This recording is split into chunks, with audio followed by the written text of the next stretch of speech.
Hoy toca el turno de hablar de toda la parte lumínica con nuestra invitada especial, Andrea Piceno. Andrea Piceno es una mujer que ha decidido dedicarse al teatro, sin duda alguna, y que además ha encontrado, digamos, como pasión en estas pequeñas cosas. Creo que estamos muy normalizados a ver el teatro como solo el actor y se nos olvida que hay muchas más partes, ¿no? Entonces, soy una persona que me considero muy aferrada. Cuando supe de la obra, me puse a preguntarle a mis amigos teatreros, como de, oye, ¿conoces este musical? Y muchos me decían, ay, no. Hasta que llegué con una de mis mejores amigas que me dijo, ay, sí, yo lo conozco, súper chido, que no sé qué. Entonces es de las pocas obras musicales que me gusta. Y dije, eso me interesa. En el teatro de calle se hacen sin iluminación, se hace así con una foco, ¿no? Que es el sol y ahí nomás. Y está padrísimo, pero no puedes esperar a hacer una obra de esta índole que está pensada con un diseño de iluminación desde un inicio, sin iluminación. Yo escribí, no les miento, 4 finales distintos en iluminación.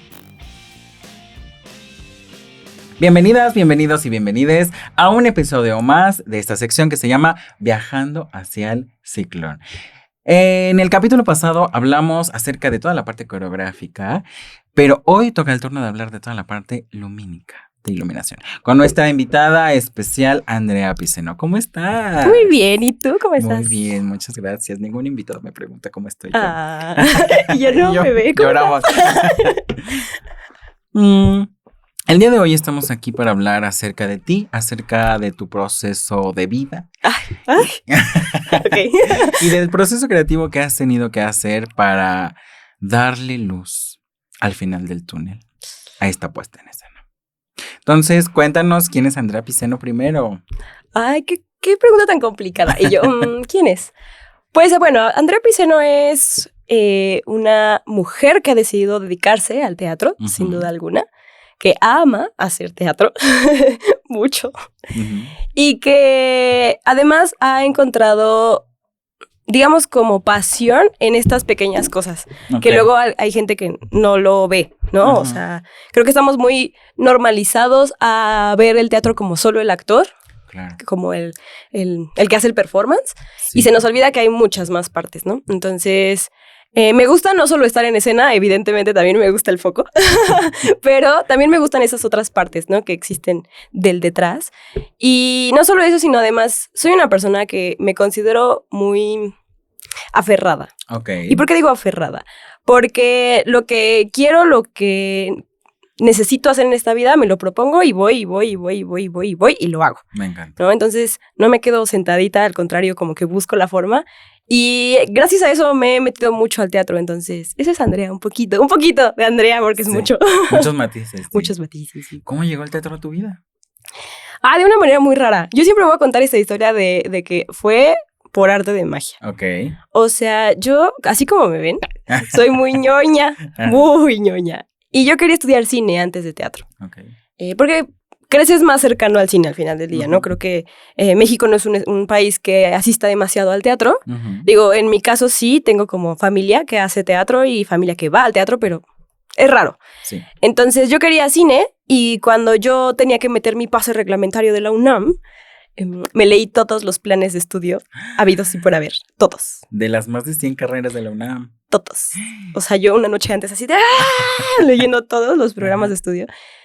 Y porque el cine en la UNAM no es directo. No tiene el pase directo, entonces yo dije, tengo que meter una carrera. ¿Cuál? Entonces me leí todos y me encontré con la carrera de teatro en filosofía y letras y me gustó. Dije, puedo aguantar 3 meses aquí. ¿Cuál? Ya me acabé la carrera. Pero sí, creo que llegó justo en ese momento. Y después llegó pandemia. Entonces, creo que también pandemia fue un punto importante porque me dejó conocerlo más a fondo. Porque evidentemente por toda la pandemia atrasaron los exámenes para cine, bla, bla, bla. Entonces, me permitió vivir muchísimo más la carrera de teatro. Y me fui enamorando de a poco. Y ahora ya no lo quiero soltar nunca. Entonces, sí.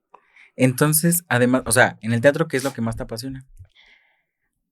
Actuar. O sea, yo creo que sí, y al final del día, vuelvo a decirlo, me gusta mucho el foco, pero me gusta mucho actuar. Sin embargo, justo tener estos momentos creativos, que ahorita ya llegaremos a eso, pero justo sentarme a platicar conmigo misma y decir, ¿cómo vamos a hacer esto?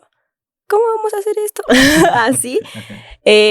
Me gusta mucho de verdad de entrar a un proceso creativo en donde solo estoy yo con la obra o con el monólogo o con la improvisación y decir, ¿cómo voy a hacer esto? Eso me gusta mucho, mucho, mucho. Qué bonito. ¿Desde dónde haces teatro? Me refiero a, ¿haces teatro político? ¿Haces teatro comercial? Ay, me chocan esas etiquetas, si te soy muy honesta. Okay. Para mí es teatro. Me encanta. Y todo el teatro es político. El simple hecho de reunirse es político. Wow. Sí. Yo soy esa persona que cree que hagas lo que hagas siempre va a haber un tinte político. No me gusta decir como de, ay, hago teatro comercial o hago teatro... porque... ¿Para qué? Ajá. O sea, ¿quién dice que es comercial? Ah, bueno, la gente que dice que entonces tu boleto tiene que costar 400 pesos.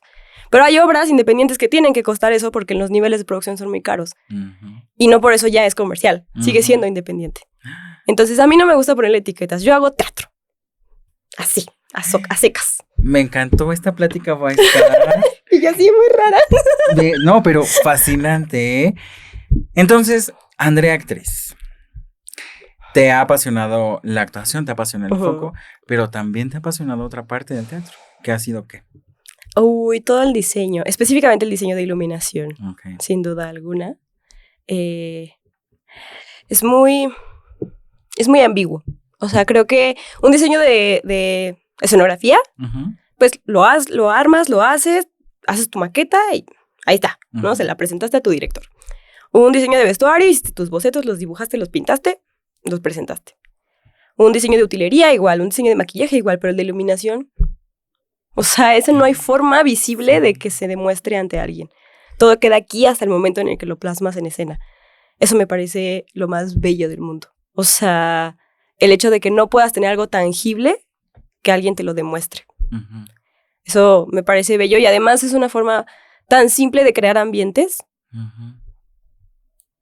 No sé, me parece bellísima la iluminación, bellísima, bellísima, bellísima. Increíble, es un área bastante compleja, pero una vez que ya entras a ese mundo dices, ¿qué cosa? No, yo no sabía que podía hacer este efecto, hacer este ambiente, ¿no? De pronto una escena que podría parecer súper feliz, súper colorida, llena de lentejuelas como el teatro musical es, la conviertes en algo lúgubre, en algo misterioso. Wow. Y hablando de misterioso, ¿cómo fue que Ride the Cyclone llegó a tu vida? Fue muy curioso. Yo recuerdo, no sé qué fecha es, porque la verdad no me acuerdo de fechas, soy muy mala con las fechas. Pero yo me acuerdo de estar en una reunión de fin de año. Okay. Y escuchar, se viene un proyecto súper así silencioso, nadie puede saber nada. Y yo dije, quiero saberlo todo. Entonces, cuando supe de la obra, me puse a preguntarle a mis amigos teatreros, como de, oye, ¿conoces este musical? Oye, ¿tú sabes qué onda con este musical? Y muchos me decían, ay no, ¿quién sabe? ¿Qué es eso? Hasta que llegué con una de mis mejores amigas que me dijo, sí, yo lo conozco, súper chido, que no sé qué. Es de las pocas, a ella no le gusta el teatro musical mucho. Entonces es de las pocas obras musicales que me gusta. Y dije, eso me interesa. Y cuando lo vi, cuando ya tuve la oportunidad de acercarme a él y verlo, dije, es muy bello. Estoy muy acostumbrada a ver estos musicales todos parafernalia, colores pasteles, fiesta, descontrol. Y este era todo lo contrario. Entonces dije, yo quiero eso. Donde sea, no me importa en qué lugar sea, pero quiero hacerlo. Y ya poco a poco me fui acercando a las personas correctas. Ay, me encanta. Y llegamos a este punto. Y entonces, ¿cómo fue que recibiste la noticia de que ibas a diseñar la iluminación de esta puesta en escena? La verdad fue muy raro. Te voy a hacer creo que nunca había contado esto. A ver. A nadie, de hecho. Creo que fue muy curioso porque, o sea, me esperaba muchas cosas, menos que se me pidiera el diseño de iluminación. Si te soy muy, pero muy honesta. ¿Qué esperabas? O sea, como... O sea, yo esperaba, no sé, como una cosa como de ayúdanos de producción o ayúdanos en esto otro, ¿no? Sabiendo un poco quién soy y como la producción, lo que ya me conocía hacer, ¿no? Pero nunca me esperé la iluminación hasta que alguna vez y alguien en la producción me dijo, esperan mucho de ti. Y yo dije, ¡ay! Te metieron terror. Sí. Presión, no terror, presión. Presión. Sí. Entonces fue como de, como que simplemente se soltó la pregunta y yo dije, ok, está bien, me lo he hecho, no pasa nada.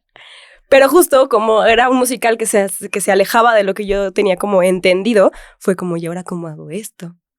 Porque justo no es un Mamma Mía, no es un Chicago, ¿no? Que tiene estos tintes de color que sí o sí se necesita, ¿no? Que rojos, azules, que está el día, que no sé qué, ¿no? Sino es otro lugar totalmente distinto. Que entonces, quién sabe dónde es, ajá. ¿no? Entonces era como de, ¿cómo iluminas esto? Sí. ¿Cómo iluminas esto?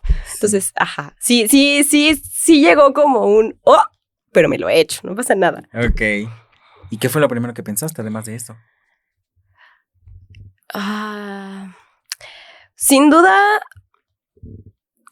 justo cómo representar un lugar que no sabes qué es, ¿no? O sea, porque al final del día todo lo demás, y digo, ya lo verán cuando nos vayan a ver, todo lo demás se va dando por instinto, pero especialmente el lugar en el que se suscitan los hechos, era como, ¿y ahora? O sea, porque es un limbo. Sí. No es, o sea, no es un parque de diversiones así tal cual, tampoco es un cielo, un paraíso, es un limbo que está en medio, pero tiene vida, pero tampoco la tiene. Entonces era como de... Complejo el complejo, asunto. sí. Sí. Sí, creo que eso fue. Y cuando viste la obra, ¿qué dijiste? ¿Qué es esto? ¿Qué? Cuando vi la obra, ¿la original? Sí. Pues principalmente creo que fue como justo, no es nada, o sea, no está dentro de la normativa que yo conozco. No hay ensamble. No hay ensamble. Entonces fue como, ¿cómo que los musicales no llevan ensamble? No, sí. Pero, ajá. Y darme cuenta de que también está hecho de manera muy inteligente el musical. O sea, porque cada personaje, cada transición, cada arco está bien pensado y te lleva a cuestionarte un montón de cosas, pero también a demostrarte un montón de cosas, sí. ¿no? Y creo que me gustó mucho esta idea de lo que hay... Voy a soltar así mi comentario súper filosófico, pero creo que el ser humano siempre se ha cuestionado qué hay después, ¿no? De la muerte. Sí. Y justo creo que este musical a mí me dijo, ¿ves? O sea, bien podría haber una batalla, así de a ver quién revive, ¿no? O sea, y está chido, o sea, y es parte del imaginario humano de qué hay después de la muerte. Entonces, en lo personal, creo que cuando lo terminé de ver y vi ese final y vi, digo, porque sí es cierto, uno de los personajes que más me gusta es Constance, entonces creo que ver cómo ella es la que los lleva al final y luego ver en qué se desencadena todo, me gustó mucho darme cuenta como de esto, para mí, esto es lo que significa la vida después de la muerte. No necesariamente como esta competencia, sino esta cosa de ver lo que ya fue y hacia dónde vas, que puede ser la nada, pero ahí está. Sí. Y hablando de esto acerca de que la gente espera o la gente se imagina o la gente piensa qué es lo que hay después de la muerte, ¿tú crees que cambia la perspectiva dependiendo? O sea, porque este musical es canadiense. Se hizo primero para gente canadiense. Sí. Al llegar a México, yo considero, al menos que en México, sí somos más las personas que nos cuestionamos qué hay después de la muerte, ¿no? Y ha habido muchas representaciones en el cine, en el teatro, en muchos lugares acerca de eso. ¿Qué significa Ride the Cyclone en Ciudad de México, esta parte de qué hay después? Principalmente creo que México se lo cuestiona a partir de las festividades que ya tenemos, ¿no? O sea, como Día de Muertos. Y que siempre entendemos como la muerte como esta otra vida, ¿no? O sea, como esta otra vida allá, en el mundo de los muertos. Okay. Y creo que justo Ride the Cyclone sí tiene un final, ¿no? O sea, no sabemos para dónde, pero hay un final. Sí. Y pienso y es esas preguntas que todavía para invitar a la gente que vaya todavía me la cuestiono, ¿no? Como, ¿cómo les explico que sí, pero no? Que sí están muertos, pero no, ¿no? Y hace como 2 semanas un amigo que lo invité, él me lo decía y lo voy a usar esa frase porque me gustó mucho, que era porque la muerte se interpreta a partir de cada cerebro. Sí. O sea, seamos canadienses, españoles, australianos, chinos, lo que quieras, cada quien va a interpretar la muerte, ¿no? Porque para algunos es algo normal y que nos va a llegar a todos y para otros es un miedo así brutal. Entonces, que llegue a México es un poco jugar, porque además estamos un poco ya cercanos a fechas, entonces un poco jugar con esta concepción que tenemos los mexicanos a partir de la muerte, pero sigue jugando con el concepto de la muerte, ¿no? Sigue diciéndote, mira, aquí podemos, ¿qué tal que te mueres? Y hay acá un concursillo, ¿no? Entonces, sigue jugando con ese concepto como lo hacemos los mexicanos y eso me parece muy curioso y creo que también por eso lo aceptamos tan fácil, porque es como de seguir jugando con ese concepto, pero el final sigue siendo algo que cada quien se lo va a imaginar. Sí, es cierto, ¿eh? Tienes toda la razón del mundo. Cuando viste el musical, ¿qué color, qué atmósfera, qué cosa fue lo que te vino a la mente? O sea, representativamente hablando. Creo que en parte eso ya se vio un poco en mi diseño y voy a un poco adelantarme a esas cosas. A ver. Pero sí pensé, digo, uno de mis mayores referentes para el mundo de los muertos siempre va a ser Tim Burton, ¿no? Creo que los ha sabido pintar muy bien. Y cuando lo estaba viendo, creo que para empezar, ahora sí que las imágenes inéditas que yo alcancé a ver estaban muy, pero demasiado lúgubres para mi gusto. Y yo decía, entiendo que es un limbo y entiendo que es la muerte, pero ¿por qué tan lúgubre? Justo, México. Tiene que haber colores, tiene que haber presencia, tiene que haber vida dentro de la muerte. Y uno de mis primeros referentes fue el mundo de los muertos en El cadáver de la novia, porque pese a que son los muertos, siguen teniendo mucha vida y mucho color. Entonces yo decía, eso, me parece más bonito eso que solamente un teatro medio en penumbra. Es como de, sí, pero ¿y luego? Entonces creo que esas fueron las primeras imágenes, como irme hacia toda esa zona que sí es lúgubre y que sí es penumbra, pero que sigue teniendo cierta vida. Y eso hizo mucho match con el concepto de dirección, ¿no? Sí, o sea, la verdad es que llegó un día en que yo hice un mini collage y yo dije como de, ay, esto es lo que yo quisiese ver en iluminación. Y luego, entre pláticas con dirección, me di cuenta de que íbamos por el mismo camino y dije, ok, entonces no estamos tan mal, no estamos tan alejados. Vuelvo a decirlo, creo que en realidad es un gran referente porque pues, lo ha sabido hacer muy bien ese güey. Sí, pero ese güey, perdón. Ay, todo el respeto. Mi amigo íntimo. Bueno, el señor Burton lo ha sabido hacer muy bien. Pero entonces creo que es inevitable que tu cerebro se vaya hacia ahí. Es uno de los referentes más grandes. Pero me di cuenta de que íbamos por el mismo camino, entonces dije, ok, entonces no estoy tan mal. Ok. Y antes de entrar de lleno a toda tu parte creativa, ¿cómo describirías tu diseño de iluminación en 3 palabras? ¿En solo 3 palabras? Solo 3 palabras. Y es que todos los invitados me dicen lo mismo. Es que para empezar yo hablo mucho y tú me conoces, Alan, yo hablo demasiado. En 3 palabras. Ay, no, me voy a tardar mucho pensando en 3 palabras, Dios mío. Me siento acorralada. Ay, me encanta. Les costó trabajo a todos, la verdad. ¿Sí? Sí. Y yo, ay, amigos, los entiendo perfectamente. En este momento los estoy entendiendo tanto. A ver, no. Yo creo que lo voy a soltar en conceptos distintos porque armarlos muy cercanos me va a costar mucho trabajo. Pero yo diría que 1, lúgubre, porque sí. 2, real. Y 3,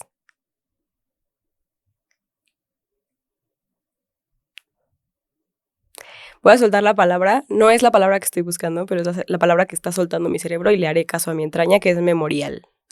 Ok, entonces, ahí en casita, si usted quiere ver lo lúgubre, lo real y lo memorial, tiene que ir a vernos el próximo 4, 5 y 11 de octubre en el Teatro Isabel La Corona. Los boletos están en la venta Voy al Teatro. ¿Cuál fue la primer escena que dijiste, ya, a ver, ya creo que ya tengo algo, lo quiero plasmar? Creo que no hubo una escena en específico. O sea, yo sí me fui muy en orden cronológico. Aquí voy a contarles un poco de mi proceso como creadora, que es que yo siempre me gusta ir de la mano con el director y con el trazo. Sí. Yo sé que no muchos iluminadores se pueden dar ese lujo porque no muchos viven el proceso de cerca. En mi caso tuve la fortuna de vivirlo tan de cerca, entonces desde el minuto 1 que dirección empezó a montar, yo dije, ok, tac, tac, tac, tac, tac, tac, tac, tac, y empecé a anotar todo lo de esa única escena. Y me fui así, como por secciones, acorde a lo que se iba montando. Creo que nunca fue como una escena en específico la que yo dije, esto tiene que suceder aquí. Tenía ideas, como conceptos al aire, de, en esta canción quiero que suceda esto, o, en esta otra escena quiero que suceda esto otro. Pero como tal, me fui muy en orden cronológico. Entonces no te podría decir como de, esto lo hice primero porque fue en orden. Uh-huh. ¿Cómo fue crear ambientes? O sea, en general, ¿cómo tú le diste vida a algo que se supone que estaba inexistente?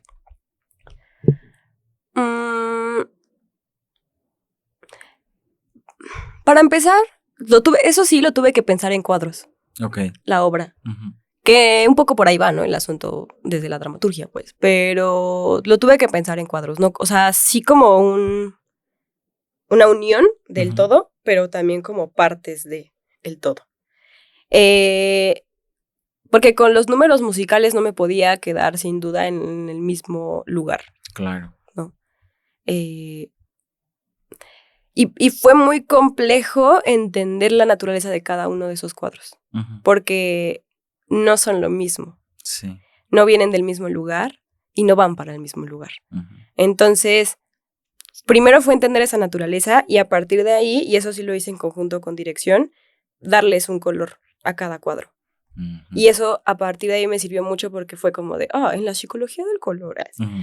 Pero no, o sea, pero sí un poco buscar, sí, desde la psicología del color, pero también en el colectivo, qué este color significa, hacia dónde va este color, hacia dónde va este cuadro, machan, va, sigamos por este mismo camino. Si no machaban, era como, ¿los puedo hacer machar o no? Uh-huh. O si están muy lejanos. Hubo ahí uno de los números que no machaba del todo y tuve que trabajarle más. Al final sí logró macharse y solo surgió por sí. Cuando se logró ese match, solo funcionó por sí solo. O sea, yo casi no tuve que moverle nada. Fue como, gracias. Pero en otros sí. Y yo, ay, exclusiva. El número de Noel. Ay, no machaba. No machaba. ¿Por qué?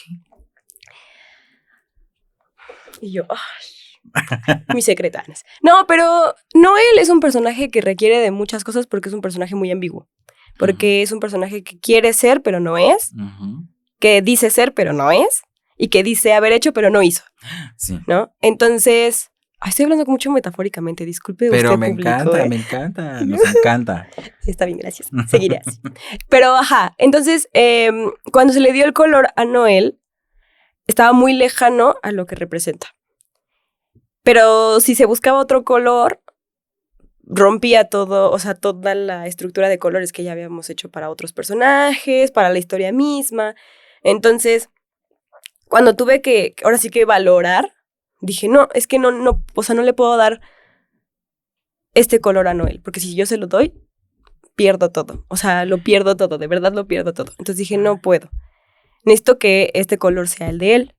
Y fue meterme así a buscar 1001 referentes para lograr macharlo. Al final, spoiler, no es cierto, pero al final una escena y lo voy a decir así, una escena de mentiras, la serie, uh-huh, me ayudó completamente a macharlo. O sea, gracias a esa única escena, porque sale como, ¿qué te gusta? 15 segundos. Okay. Fue lo que dije, sí, eso es lo que yo quiero, así, bla, bla, bla. Incluso me lo anoté en mi texto así de cómo la escena tal de mentiras la serie. Okay. O sea, fue lo que me ayudó a terminar de machar, porque no terminaba de machar, porque sí, o sea, no es que fuera lejano, solo no estaba dentro del imaginario colectivo que le darías a Noel, uh-huh, ¿no? Y sí, porque busqué 1001 versiones de Noel y todas le dan el mismo color, digo, ya algunas personas sabrán qué color estoy hablando, pero todas le dan el mismo color, pero yo no quería darle ese porque era demasiado obvio, y no me gustan las cosas obvias. ¿Ven? Si usted quiere descubrir qué color tiene Noel y qué color tiene cualquier personaje, todos los personajes, tiene que ir a vernos 4, 5 y 11 de octubre. Voy al teatro.com, Teatro Isabel La Corona, no se lo puede perder. Oye, qué fuerte. O sea, la gente piensa, como bien lo dijiste al inicio, que solamente en el proceso de puesta en escena, solamente los actores tienen que ensayar y la construcción escenográfica tiene que suceder, pero hay todo un trabajo detrás de muchas personas. Sí. Y a veces dejamos de lado cosas tan importantes como la iluminación. O sea, no podemos hacer Ray Cyclone con luz blanca. No. O sea, no. No. No, yo entiendo mucho a los puristas del teatro. Y los entiendo, de verdad los entiendo. He tenido muchas pláticas con mucha gente teatrera que le gusta este concepto como de, ay, en Shakespeare no había iluminación. Sí, y qué padre. O sea, móntate una obra de Shakespeare sin iluminación y te va a salir fenomenal. Va, porque desde el concepto viene. Si, no sé, si en este caso hubieran dicho, ay, Rey Cyclone sin iluminación, sin escenografía, se puede. Claro. O sea, claro que se puede, pero todo viene desde el concepto. La iluminación es como el sonido en el cine. A todo mundo le vale madres. Así de simple y sencillo. Sí. ¿No? Y nadie piensa, en el cine nadie piensa en el sonido hasta que, ay, sonó raro. Se le agrega en post. No, nada. Y en el teatro le pasa la iluminación. Todo el mundo piensa en todo lo demás, en escenografía, todo el mundo piensa en vestuario, todo el mundo piensa en maquillaje, menos en iluminación. Sí. Y creo que va por lo que te decía hace rato, ¿no? De que como no es tangible, como no hay una forma de demostrarlo, como de aquí, así se ve en mi cabeza, así se va a ver, ¿no? Lo más cercano es cuando haces tu maquetita y con tu lucecita vas, pero jamás va a ser lo mismo por muchísimas cuestiones, ¿no? Lumínicas y técnicas que, pues, para que me ponga a explicar, porque, pues no. Pero siempre se les olvida. Sí. Y está padre si de verdad quieren hacer una obra sin iluminación. El teatro de calle se hace sin iluminación, se hace así con una foco, ¿no? Que es el sol y ahí nomás. Y está padrísimo, pero no puedes esperar a hacer una obra de esta índole que está pensada con un diseño de iluminación desde un inicio, sin iluminación, ¿no? Entonces, sí, a veces me da un poco de coraje, así yo, rata aprieta puño con rabia, porque sí a mucha gente se le olvida que es una parte importante y simplemente la van como ninguneando y hasta que llegan al teatro es como de, ay, ¿cómo vamos a hacer esto? Exacto, ¿cómo lo van a hacer? Por eso luego las ilumina. Y yo tuve la oportunidad, voy a sonar muy a las mamás presenta, pero tuve la oportunidad hace poco de ir a ver El Rey León, ¿no? Y digo, todo el diseño está pensado desde cero, ya en conjunto, ¿no? Y el diseño de iluminación me parece fenomenal, ¿no? Porque justo con la iluminación hacen todo. Casi no necesitan escenografía. Digo, sí usan elementos escenográficos, pero casi no usan escenografía y todo lo pintan con colores. Ahí se los dejo. Si los grandes piensan así, porque nosotros no. Sí, totalmente. Y es que el teatro es como un rompecabezas, ¿no? Que tiene diferentes piezas y si te hace falta una pieza, el rompecabezas no estará completo. Y la iluminación me parece una pieza fundamental porque acuerpa a muchas cosas importantes que suceden, al menos aquí en Rey Cyclone. Sí. ¿Y para ti qué fue más importante tomar en cuenta al inicio? ¿Crear atmósferas o darle color a cada personaje? Crear atmósferas. Sí, porque, o sea, el color fue como para terminar de ajustar esa atmósfera, ¿no? Al final. Okay. Pero como en esta división de cuadros, no podía como de, este cuadro solo va a ser muy feliz y este cuadro solo va a ser muy acá y así. Entonces, necesitaba que sí se creara todo un universo. Y el color simplemente vino a dar el plus. ¿Y cómo trabajaste con el director? Ahorita ya nos has contado que sí fue un trabajo en conjunto, pero ¿cómo fue trabajar con él y con las demás áreas creativas? Con dirección, la verdad, fue muy fácil, Okay. en el sentido de yo tenía muchas ideas ya como preconcebidas, ¿no? O sea, yo veía el trazo y yo decía, ok, nos podemos ir por aquí, nos podemos ir por acá, tengo esta opción A, opción B y opción C, ¿no? Y creo que muy pocas veces me tuve que acercar con él a decirle como de, ¿qué quieres? ¿No? En realidad como que fue muy instintivo. Y justo cuando tenía muchas opciones era como de, oye, tengo estas 3 opciones. A mí me gusta esta. Creo que funcionaría mejor esta. ¿Tú qué opinas? Y nunca recibí un, no, eso no, vamos a hacer esto otro, ¿no? O sea, nunca fue así. Al contrario, siempre fue como un, bueno, si tú crees que esa es la mejor, hagamos esa y si no, pues ya vemos en el espacio. Que, pues sí, eso sí siempre se verá hasta el espacio. Y no solo eso, sino que además fue muy bonito porque creo que también un poco el miedillo de ser joven en este tipo de áreas es como complejo porque pues no hay mucha experiencia o la poca experiencia que puedes llegar a tener son en otros tipos de espacios y cada espacio tiene su propia lógica lumínica, ¿no? O sea, ahí sí no hay para dónde irte, no hay como una regla. Entonces, como presentar todo mi diseño y decir como de, ¿sí te gustó? Dime que sí, por favor. Okay. Y ver que justo, o sea, muchas de mis ideas o ya las tenía la parte de dirección o era como de, eso le suma bien. Entonces, por parte de la dirección, la verdad es que muy bien, fue como una comunicación muy asertiva Y en realidad casi siempre dirección aceptó muchas de mis propuestas, lo cual agradezco demasiado. Y para las otras áreas, principalmente, por ejemplo, con escenografía, fue como recibir lo que había hecho el área de escenografía y decir, ¿cómo hago que esto brille más a partir de lo que yo voy a hacer? ¿No? O sea, creo que tampoco hubo así como muchísimas pláticas. Las pocas que hubo fue como, oye, ¿necesitas esto? ¿Necesitas esto otro? Y fue como, sí lo necesito y no lo necesito así. Y ya, ¿no? Pero en realidad creo que como yo recibí, en este proceso, again, cada proceso creativo va a ser distinto, con sus necesidades distintas. En este proceso específicamente, como yo recibí la escenografía antes del diseño, de que yo iniciara mi diseño de iluminación, fue como hago que esto brille. Claro. O sea, como que hago que esto también sea partícipe, ¿no? ¿Hubieron más referencias además de la del señor Burton? Sí, muchas. O sea, vuelvo a decir lo mismo. Creo que Mentiras fue un poco ahí algún referente en algún momento.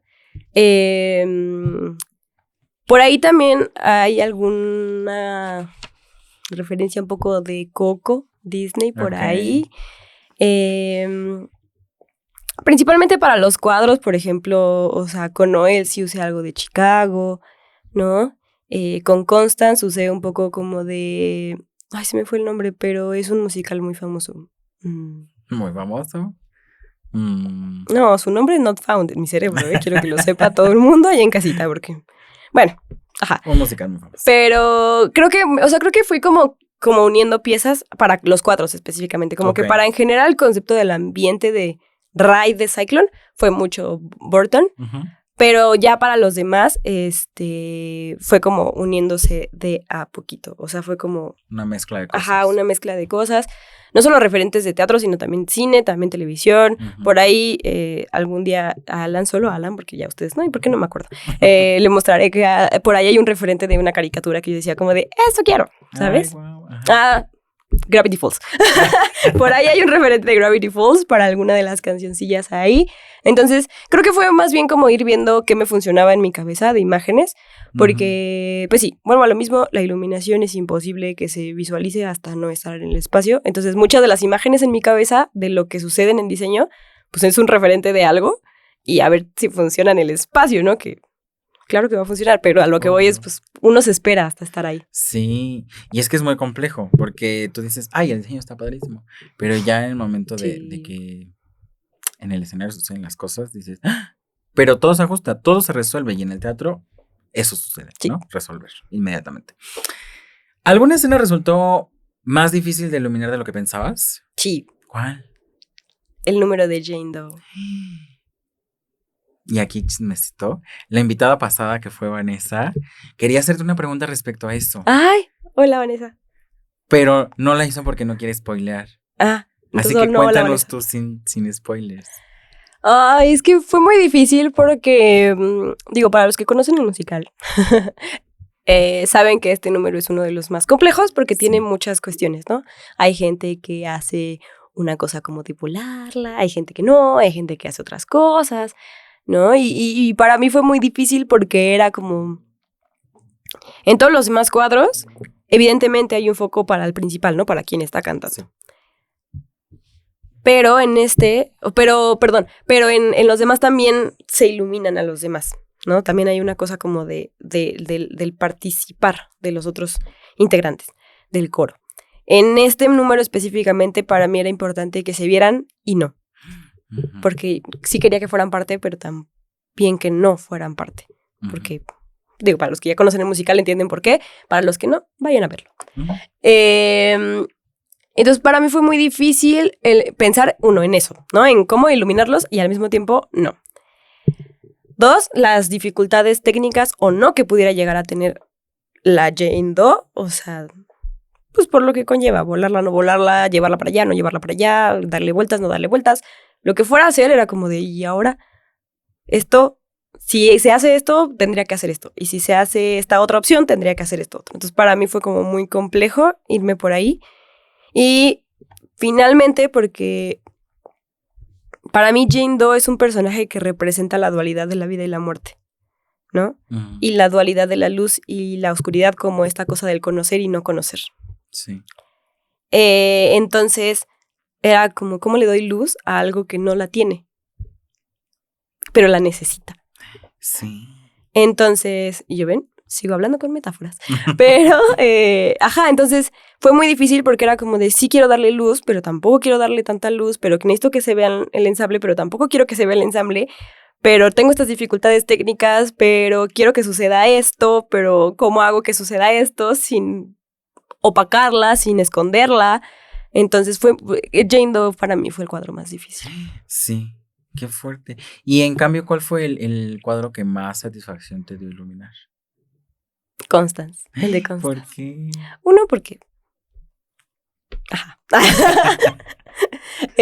uno, porque estaba muy cercana a Constance, sin duda alguna, entonces sabía qué necesidades necesitaba el personaje para su número. Y dos, porque me parece muy bello. Una de las cosas como en concepto de iluminación que decidí usar es que todo sucediera como si fuera un sueño, ¿no? Otro referente, los cortos de Intensamente de Disney Plus.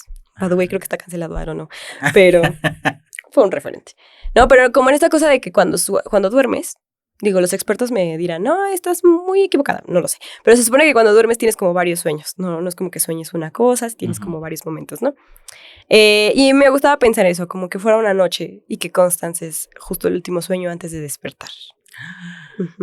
Entonces para mí cuando llegué a ese punto era muy necesario que fuera un número muy específico, con necesidades muy específicas de transiciones, de hacia dónde quería llegar la iluminación. Entonces fue muy fácil. La verdad fue de los números en que menos batallé, porque era como de esto tiene que suceder y ya sé a dónde tiene que caer, entonces nada más hay que ver la forma de que caiga ahí. Okay. Pero ya sabía, entonces sí, fue muy fácil. Ay, qué bonito. Váyanlo a ver. Sí, muy importante. 4, 5 y 11 de octubre. Teatro Isabel Corona. ¿Hubo algún hecho, algún suceso que después de haber tenido el diseño de iluminación haya tenido que cambiar? Sí, el final. Ajá.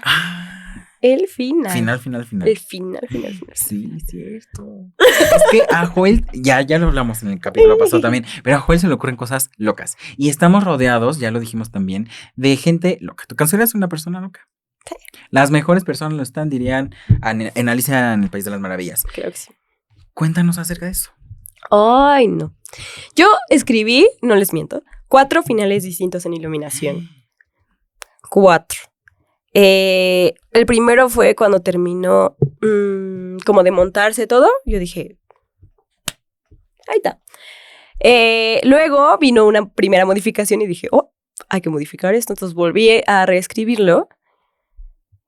Y cuando lo reescribí yo dije, son de esas cosas, no sé si les pasa, pero a mí de repente me pasa que es cuando hago una cosa, mi cerebro ya es como de esto es. Y cuando lo tengo que cambiar es como de, ay, ¿por qué? ¿Por qué no pudo haber sido lo primero? Ya me había gustado mucho. Entonces eso me pasó, entonces me quedé muy peleada con el segundo. Entonces decidí escribir un tercero. Ok. Eso fue decisión mía, no hubo cambio, simplemente yo decidí escribir un tercero porque yo dije, no, esto no me convence, esto no funciona, esto se ve horrible así. Y fue cuando se lo presenté al equipo creativo y ellos como dicen, no, sí. Y luego hubo una tercera modificación y entonces yo dije, no, lo que yo ya había escrito no sirve. Entonces tuve que rehacerlo. Ok.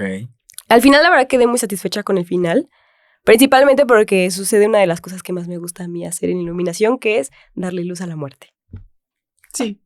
¿No? Ay, sí. Váyanlo a ver. Sí, vayan, de verdad. Me gusta mucho hacer esos guiños en la iluminación, me parece bellísimo. Entonces, cuando terminé de escribir el último, dije, ya puedo morir en paz. Así. No, pero sí tuve que reescribir muchas veces eso. O sea, incluso yo te estoy diciendo 4 veces, pero seguramente hubo modificaciones en el medio como pequeñitas. Pero sí, el final fue lo que más... Creo que en general los finales son lo que más cuesta trabajo. Sí. En general. Sí, en muchos aspectos, ¿no? Pero sí, el final... fuerte. Ay, es un final bien bonito, la verdad. Sí. Porque lo magnífico de Red de Cyclone es que es tan distinto en cada lugar que se hace.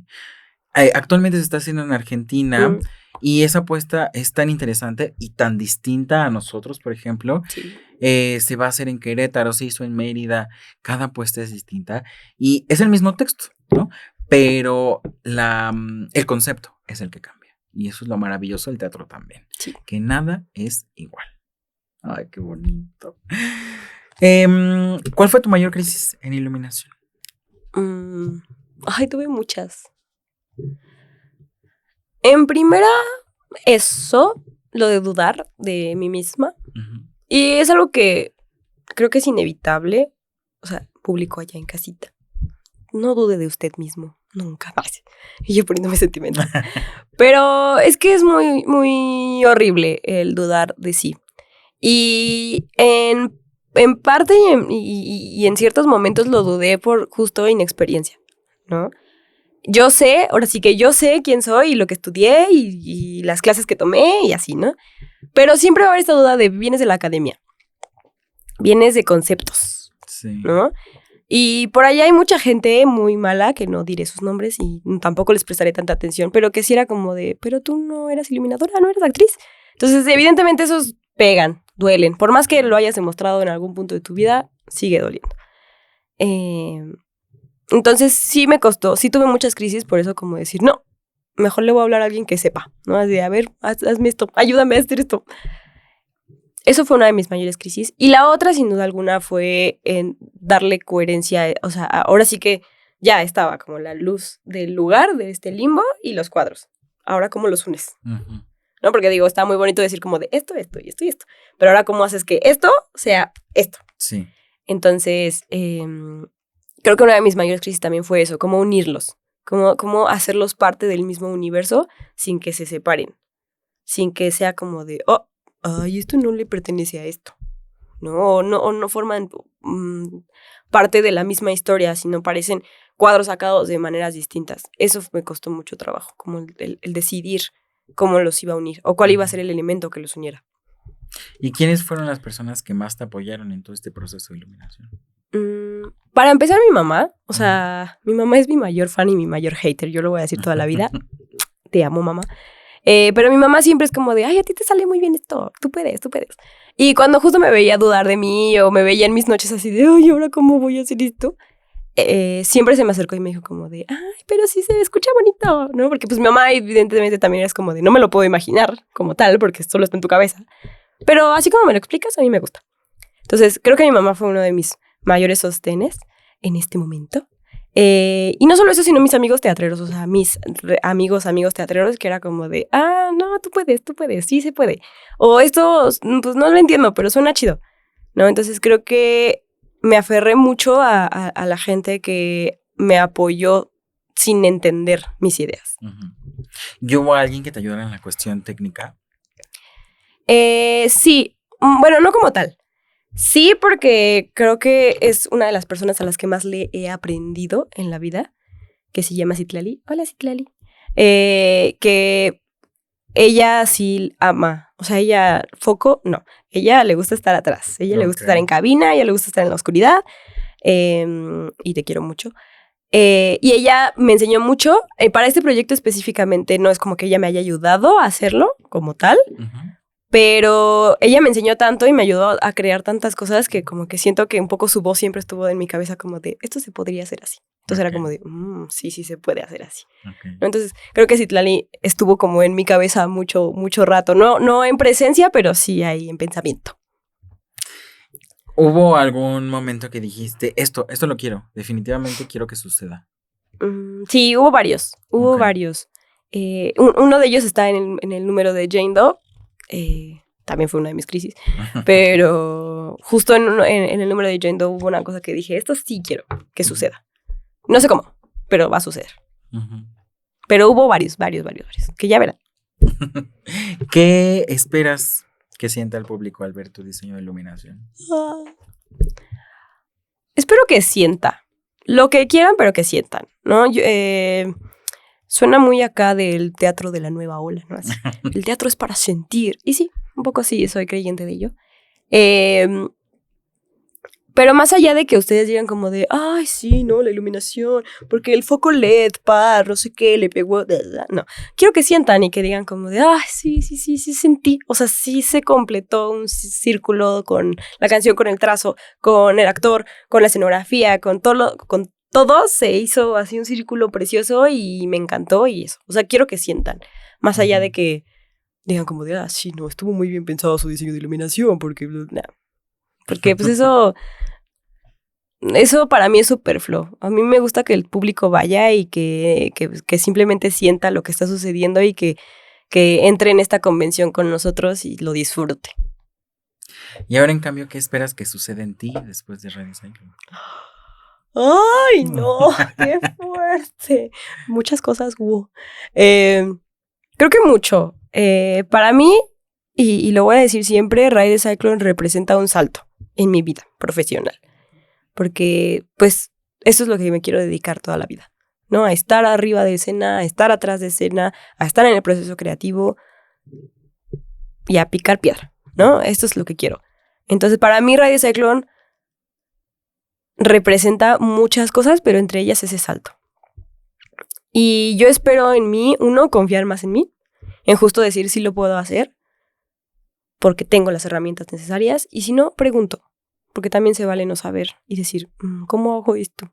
A ver, fulano, Google, lo que sea. Y finalmente creo que en general como teatrera darme cuenta de que ha valido la pena llegar hasta aquí.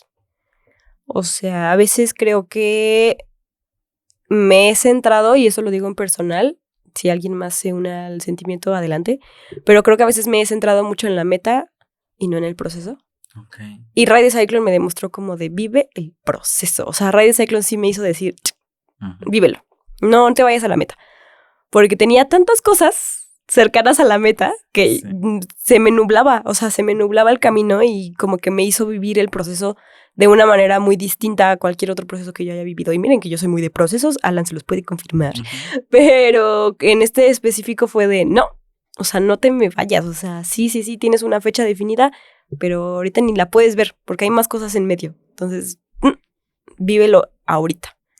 Qué fuerte. Sí. ¿Qué tan importante crees que son los procesos y vivirlos para nosotros como jóvenes? Lo voy a decir así, viendo la cámara. Vivan sus procesos preciosos, preciosas, lo que sean. Vívanlos. Que estamos muy acostumbrados a la inmediatez. Sí. A que todo suceda ahorita en fa. Y ninguna cosa en esta vida, a menos que sea servirte agua, sucede en fa. Todo lo que quieras hacer tiene un proceso. Por más que dure 1 hora, por más que dure 2 meses, por más que dure 1 año. Es un proceso. Específicamente en el teatro, hablando un poco de esto que hacemos, son procesos. Todos son procesos que van a llegar a una meta, sí, pero es una meta que durará 1 hora y media, en el caso de Radio Cyclone, por ejemplo. Y si solo te centras en esa 1 hora y media, te va a durar nada. Para mí creo que como jóvenes, y más como jóvenes que venimos en la internet, que venimos de la inmediatez de preguntarle a ChatGPT cómo se hace una receta, ¿no? De pedir al Uber Eats tu pizza, me parece horrible que de verdad crean que todo sucede así de rápido y todo se va así de rápido. Para mí los procesos son importantísimos de muchísimas maneras porque aprendes a darle el valor a las cosas. Y si no lo aprendes, algún día el proceso mismo te va a golpear. O sea, creo que es como kármico, casi. Pero sí, no puedes vivir, ni trabajar, ni hacer nada sin un proceso de por medio. Entonces, aprende a vivirlo, aprende a quererlo. Sí, algunos no van a venir en 5 segundos, pero es parte también. Ay, hablas bien bonito. Y yo, gracias. Pero en cambio, ¿qué le dirías a las personas que quieren todo rápido? O sea, que son bien desesperadas y quieren que todo suceda ya. Pues sí, es que yo sé que estamos muy acostumbrados y de verdad lo entiendo y le echo la culpa a la tecnología completa y absolutamente soy esa señora. No me importa. Yo también amo la tecnología, me encanta echarme 1 hora a ver TikTok, sí, también soy esa persona. Pero también creo que hay que entenderlo colectivamente, que las cosas no suceden solo porque sí. Y estamos muy acostumbrados a ver que sí, ¿no? Uno de mis mayores ejemplos, y lo voy a usar ahorita, es Sabrina Carpenter, ¿no? Que es como la estrella del momento, en ese sentido. Sabrina Carpenter no inició ayer. O sea, ustedes la ven ahorita como la girly pop del momento, pero ella empezó desde súper chiquita, mandando self-tapes, ¿no? O sea, grabándose para YouTube o para la plataforma que encontrase, ella se grababa y subía su video. Y después, por casualidad de la vida, la encontró Disney. Y sin embargo, Disney tampoco la despegó como lo es ahora. Tuvo un proceso para llegar a quien es. Y ahora es una sensación y la amo y me parece fenomenal. Pero que la rebajen a que solo surgió un momento, no. Y o sea, si quieren usar a eso de ejemplo, usen eso. Y no solo es con ella, es con otros montón de ejemplos, ¿no? Tanto de cantantes como de actores, usen esos ejemplos de gente que de verdad no nacieron de la nada, sino que se fueron construyendo día con día y que tuvieron que vivir esos procesos para llegar a donde están. Again, entiendo la cuestión de la tecnología y entiendo a dónde hemos llegado, pero si no fijamos la vista en el proceso, se nos va a venir encima la meta, de verdad. Sí. Tener calma, tener paciencia, sí. Es muy importante. Sí, en el teatro hay cosas que suceden súper rápidas, pero hay cosas que lleva tiempo que se logren. Oh, sí. ¿no? Y sobre todo también para el elenco, ¿no? Porque hay personas, actores, actrices, que piensan que lo van a lograr todo ya, ¿no? Y lo van a lograr bien. Sí. Necesitan entrenarse para que puedan llegar a la meta de manera exitosa. ¿no? Oye, y durante esta plática mencionaste algo acerca de las juventudes. Me parece muy interesante y también fue algo mío, algo que quería, formar un equipo que en su mayoría fuéramos jóvenes. Y bueno, la UNICEF dice que somos jóvenes hasta los 29 años. Hay personas que también sirvieron como soporte a nosotros. Pero, ¿qué opinas de que este proyecto esté saliendo así de bonito gracias a que en su mayoría somos jóvenes? Y yo, para que vean los años de experiencia. No, creo que alguna vez te lo platiqué cuando hablamos de los procesos creativos, ¿no? De que si la iluminación la iba a hacer yo, lo que fuese. Creo que en parte, y para mí es muy importante, los años te dan experiencia, sí. Los trabajos te dan experiencia, sí.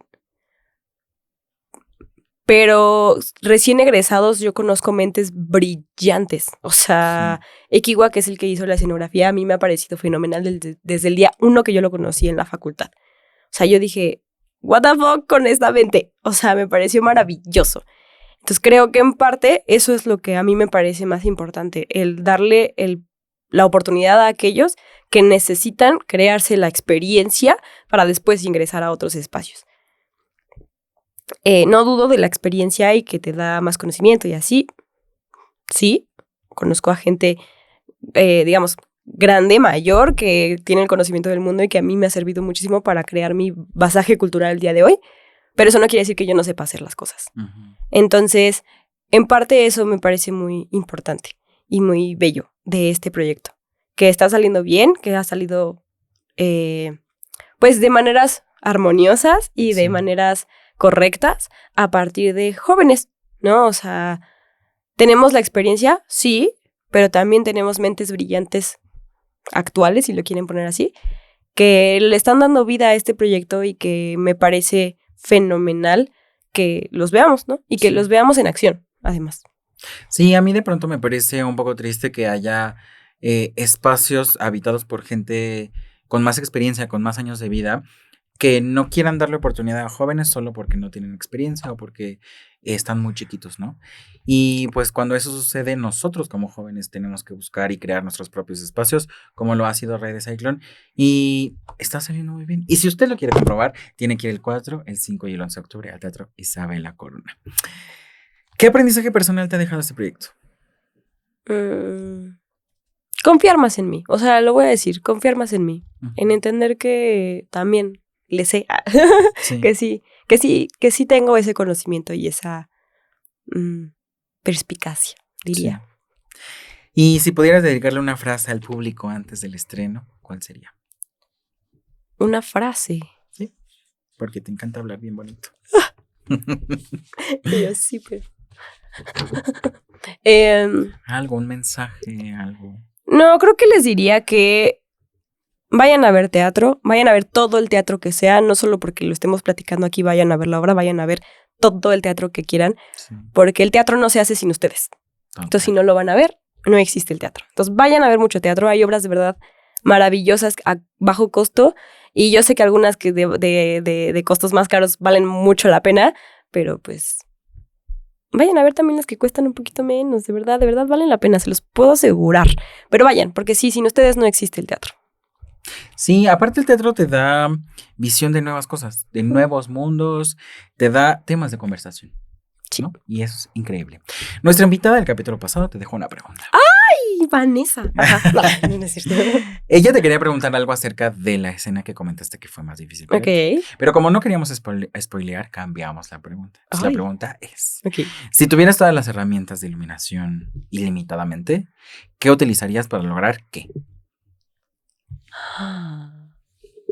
Si tuviera todas las herramientas de iluminación ilimitadas. Ilimitadas. O sea, vino Dios y nos dio todo el presupuesto del mundo. Sí, imagínate que vino Go, vino Morris, vino Luis Manuel Miranda, Lin Dijo Manuel Ton. Miranda, ajá. Luis, me encanta. Sí. Ajá. Ay, yo creo que haría algo un poco entre mapping, ¿sabes? Ujú. Pero mapping. O sea, para la Bien. gente que conozca el mapping chido, no Ajá. sé, vayan a ver algunas puestas en escenas japonesas o Sí. coreanas que son Sí. maravillosas, donde el mapping es un universo en sí mismo. Yo, o sea, sí, pondría un montón de mapping, me parece bellísimo. Y en esta obra creo que se usaría muy bien. La verdad. Qué bonito. Y te toca a ti dejarle una pregunta a nuestro siguiente invitado, que es el diseñador escenográfico Ekiwa Ay, Rosales. hola, Ikiwa. Creo que mi pregunta sería, si hubiera tenido toda la libertad creativa de hacer esto desde cero, Ujú. ¿qué hubiera hecho? Ok, ¿Dónde lo hubiera puesto? ok. Sí. O sea, si no hubiera sido en una feria, Ajá, ok. sí. Qué fuerte. Anotada la pregunta para el siguiente invitado. Y para cerrar, mira, Carla nos dejó una bola de cristal Ay, con Carla. fortunas. Y tienes que tomar una. La que sea. Bueno, verlo sin ver porque ya La sé que el la trama. destino haya asignado para ti. A ver, dice... Hoy un extraño recordará tu cara, aunque jures que nunca lo viste. Tu número de la suerte es 9. Qué fuerte. Y yo, ay, llámame. Ya sabes que a Carla le gusta poner fortunas que no tienen sentido hasta que de pronto lo tienen. Entonces no sé si en algún punto de tu vida eso se vaya a volver realidad o no. Pero por si acaso yo la guardo. ¿Tu número de suerte es qué? 9. Tal vez en algún 9 de algún algo. Este año es 9. ¿Este año es 9? Sí. Ay, qué fuerte. Además, yo sí me creo estas cosas. ¿Por qué me ponen a leer esto? Yo sí me creo estas cosas. Y fíjate que a Vanessa le tocó el 25 y le dije lo mismo. Este año es 25. O sea, el destino. El destino dice que ustedes vayan a ver la Dicyclone 4, 5 y 11 de octubre. Boletos a la venta en voyalteatro.com. Muchas gracias por venir, Andy. Muchas gracias por invitarme. ¿Cuáles son tus redes sociales? Ay, la cambié tanto que ya no me acuerdo. No, sí. En Instagram es @itsandrea.piceno. En TikTok creo que estoy como moodandy. Pero búsqueme por ahí. Y ya son las únicas que tengo, son las únicas que me interesan que vean. ¿Es cierto? Y pues nada, ahí me encontrarán haciendo alguna que otra cosa. Por ahí ya estaré subiendo contenido porque ahora sí me puse muy en influencer yo. Mega. Entonces, ahí me verán un poquito. ¡Qué emoción! Yo estoy en todas las redes sociales como alan.palacios, con doble O y con doble S al final. Sigan también la cuenta de este gran musical, cyclonemusical.ta. La cuenta también de la producción triumph.art. Y sigan también a Lara Producciones que nos hospedaron el día de hoy. Sí. Muy ameno todo, muy cómodo. Sí, muy Qué lindo. bonito, Me dieron sí. agüita, eso ya me hizo feliz. Sí, para que nuestra garganta esté humectada. Oh, sí. ¡Salud! Saludcita. ¡Adiós! Adiós.